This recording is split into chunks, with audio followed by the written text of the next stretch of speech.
Dans les soucis de rendre le secteur agricole plus attractif, la République démocratique du Congo attend modifier sa loi portant sur les principes fondamentaux relatifs à l'agriculture. Cette annonce a été faite par le président du Sénat, Bahati Lukwebo, au cours de la 3e édition de la Semaine belge qui se tient à Kinshasa. On a toujours parlé des mines et autres, mais nous pensons que notre première richesse, c'est l'agriculture.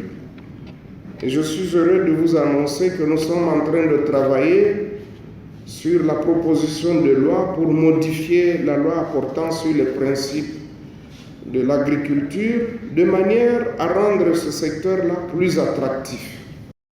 Adoptée par la Chambre haute du Parlement le 13 novembre 2017, cette loi vise la promotion et la croissance de la production agricole en vue de garantir la sécurité alimentaire et le développement du milieu rural. En RDC, l'agriculture paysanne occupe 70% de la population active. Sa végétation peut supporter un élevage d'environ 40 millions de têtes de gros bétail et sa densité halieutique est estimée à 700 000 tonnes de poissons par an. La valorisation de ces secteurs peut apporter une solution à la problématique de l'insécurité alimentaire dans les pays. Les victimes de la pollution des eaux des rivières Kasaï et Chikapa réclament justice et réparation. Elles l'ont fait savoir à travers leur conseil au cours de l'audience organisée lundi 21 mars au tribunal des grandes instances de Chikapa. Le gouvernement congolais semble abandonner l'affaire. C'est plutôt le collectif d'avocats des victimes, conduit par Guy Mafuta, initiateur de plainte, à plaider pour ces victimes. Ce dernier a fait savoir que la plainte a été déposée par plus de 7000 victimes de cette catastrophe environnementale. Monsieur le Président, nous sommes au mois de juillet 2021. Nous avons été saisis, notre office a été saisi par environ 7800 Congolaises et Congolais. Il y a eu des morts, essentiellement chez les enfants. Il y a eu des lésions vaginales chez les mamans qui nous ont mis au monde. Il y a eu la diarrhée à travers toute la province parce qu'il y avait survenance d'une catastrophe. Malgré l'absence de la partie défenderesse, les avocats ont réclamé réparation des préjudices subis par leurs clients. La faute, elle est là parce qu'il y a eu effectivement mégestion ou maladresse dans le mécanisme de rétention des déchets. La faute s'aggrave encore parce que Katoka n'a jamais informé la RDC.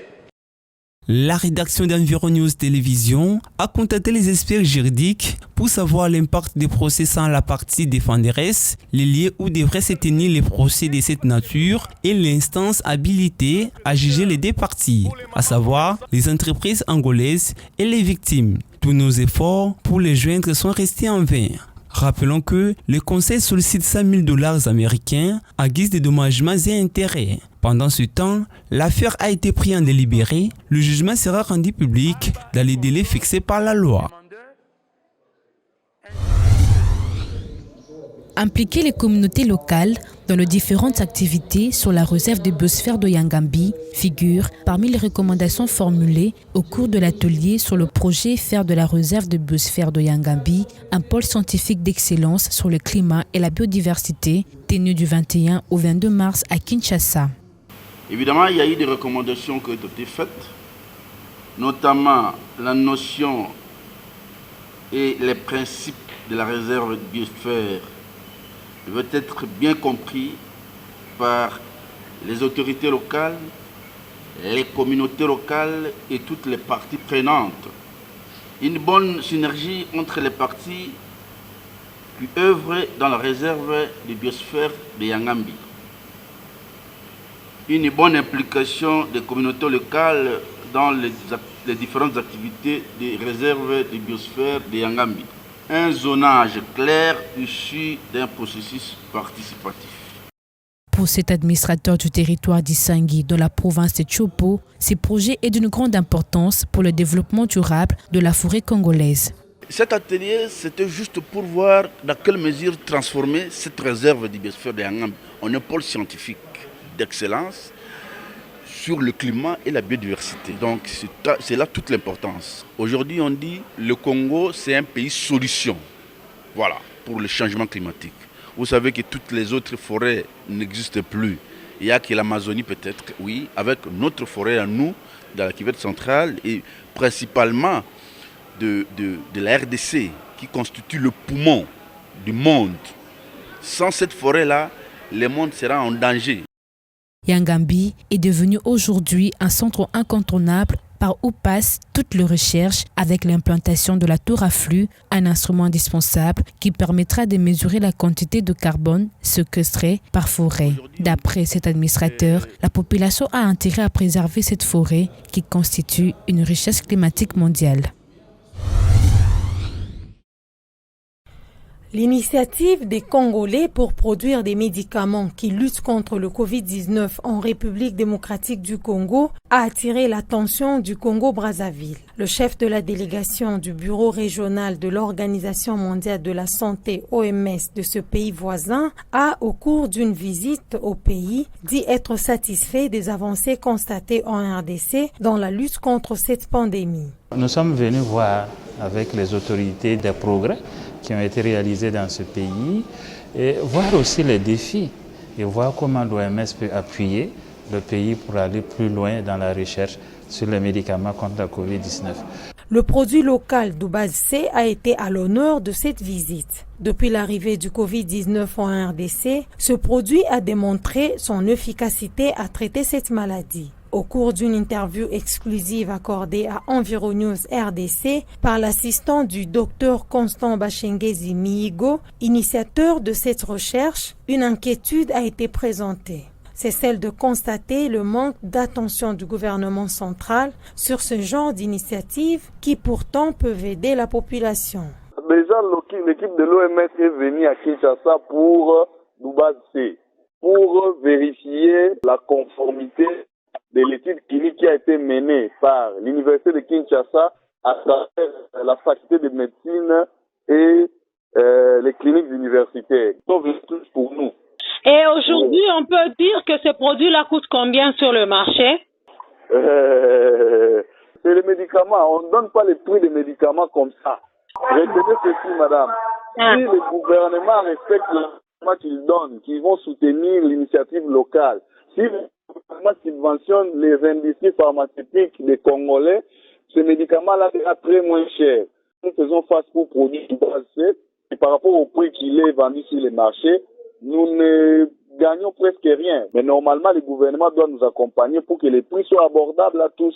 Au cours de la réunion tenue avec le ministre de la Santé, le docteur Jean-Jacques Mbungani, mardi 22 mars à Kinshasa, la délégation de l'OMS du Congo-Brazzaville a rassuré sur la disponibilité des partenaires à appuyer les recherches de la RDC dans le secteur du médicament.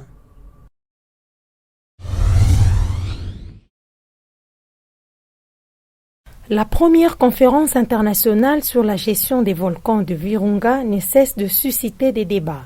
Curieux de passer au peigne fin toutes les résolutions de ces assises, le micro de Environews RDC a été tendu à la représentante pays de Eshimi Amazingira. Elle a confié que les ONG locales de Goma se sont impliquées dans la gestion de ces volcans. L'OVG, qui est un bureau congolais, fait déjà un bon travail. Il y a place d'améliorer le travail qui est fait, mais au sortir de la conférence, il y a eu beaucoup de réconfort et d'affirmation du ministre en charge de la recherche scientifique que l'OVG bénéficiera de plus d'appui, ce qui signifie que le rendement sera meilleur. Il y a une grande implication des ONG nationales. J'ai été positivement satisfaite de remarquer, par exemple, que lorsqu'on a fait un appel de fonds, de bailleurs, il y a 2 ou 3 ONG locales basées à Goma qui sont congolaises, qui ont apporté quelque chose de concret dans la gestion de ce volcan. Donc, cette conférence a vécu, mais pouvons-nous affirmer qu'un plan de gestion de ces volcans a été établi? Oui, il y a un plan de gestion, un plan de contingence qui existait et qui, bien sûr, doit être revu incessamment pour renforcer les faiblesses qui ont été constatées. Au regard de ce qui précède, y a-t-il lieu de juger les objectifs de ces assises atteints? Il y a lieu de dire que les parties prenantes ont été satisfaites parce que les recommandations sorties de la conférence montrent la volonté de toutes les parties à améliorer la surveillance tous ont renouvelé leur engagement à accompagner l'État congolais dans la gestion de l'observatoire, hormis deux qui se sont désistés. C'est que c'est une satisfaction. Les chercheurs qui ont vu leur travail révalorisé, ça veut dire prendre à bras le corps par l'autorité provinciale leur charge et à l'outil de l'OVG qui doit être remise à jour et mise à la nouvelle technologie de l'information et de la communication. Globalement, on doit dire que la conférence a atteint un bon résultat. Cependant, il y a encore un travail à faire sur la matérialisation de ces résultats. Pour rappel, cette première conférence internationale sur la gestion des volcans de Virunga s'est tenue du 19 au 21 mars à Goma. Une activité nécessaire pour éviter d'autres victimes, en plus des effets dévastateurs après les éruptions volcaniques du 17 février 2002 et 22 mai 2021. Une activité nécessaire pour éviter d'autres victimes, en plus des effets dévastateurs après les éruptions volcaniques du 17 février 2002 et 22 mai 2021. La rareté de l'eau est l'un des problèmes majeurs du monde en général et c'est de la République démocratique du Congo en particulier. Ceci, notamment à cause de la pollution, des changements climatiques, de la surpopulation et de la mauvaise utilisation des ressources en eau. La majeure partie de la planète manque l'eau, un bien pourtant indispensable à la vie. Nous avons le problème pour avoir une bonne eau, il y a les infrastructures pour permettre de captage, de transport de cette eau-là jusqu'au lieu approprié pour que les gens la servent. Et il y a aussi les eaux du domaine spatial qui est lié à l'écosystème du milieu. Là, en RDC, il n'y a pas tellement de choses parce que nous avons des écosystèmes qui gardent quand même avec l'équateur. Il y a une grande zone humide que nous appelons la cuvette centrale. Pourtant, chaque année, des forums se tiennent en marge de la célébration de la Journée mondiale de l'eau. Cette année, c'est sous le thème « Les eaux souterraines rendre visible l'invisible ». L'eau souterraine, tout ce qui se passe en dessous, dans les aquifères, parce qu'il y a souterrainement, il y a plus ou moins 4 couches. La nappe phréatique, nappe aquifère captif, ce que nous prenons ici avec des forages. Semi-captif aussi, on peut capter. Il y a non captif, qui est souvent dans les rocs tartifs. Et tout ce qui se passe là-bas, ça fait l'évolution comme l'eau de surface. Les personnes soucieuses de l'environnement et les organisations internationales se sont saisies de la question. Comment résoudre la problématique de l'eau en RDC? L'eau potable est une ressource vitale, d'où l'importance d'un approvisionnement continu en eau potable. Sans quoi, la population se trouve confrontée aux maladies hydriques. Vraiment, c'est un besoin. On avait vraiment besoin énorme de médicaments. Pourvu que nous venons d'une longue période de grève dont toutes nos structures étaient fermées. Les peu de capital médicaments qu'on en avait, il y avait beaucoup de médicaments qui sont expirés.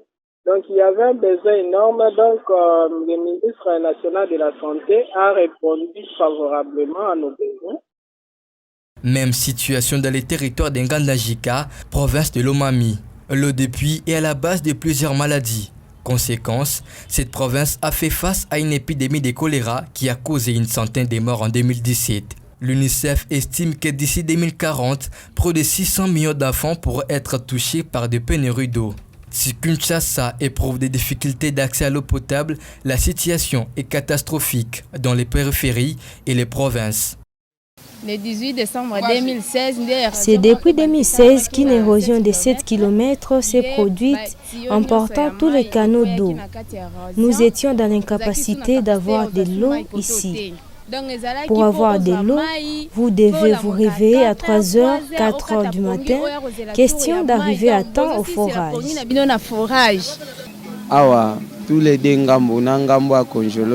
Kindele et Kogelos, l'eau est difficile. Il n'existe qu'un seul forage que tous les deux côtés utilisent. Si c'est fermé, les gens sont obligés de prendre les transports pour aller chercher de l'eau. Pour pallier à cette pénurie, Plusieurs ouvrages sont mis en œuvre, dont les forages et les bonnes fontaines initiés par la population. L'RDC reste un pays des paradoxes. Avec plus de 50% d'eau douce d'Afrique, les pays peinent à relever un défi majeur dans les secteurs de l'eau. Peut-on affirmer que la Régie des distributions de l'eau, Régie des eaux, est une société étatique aux responsabilités limitées? Le futur nous le dira.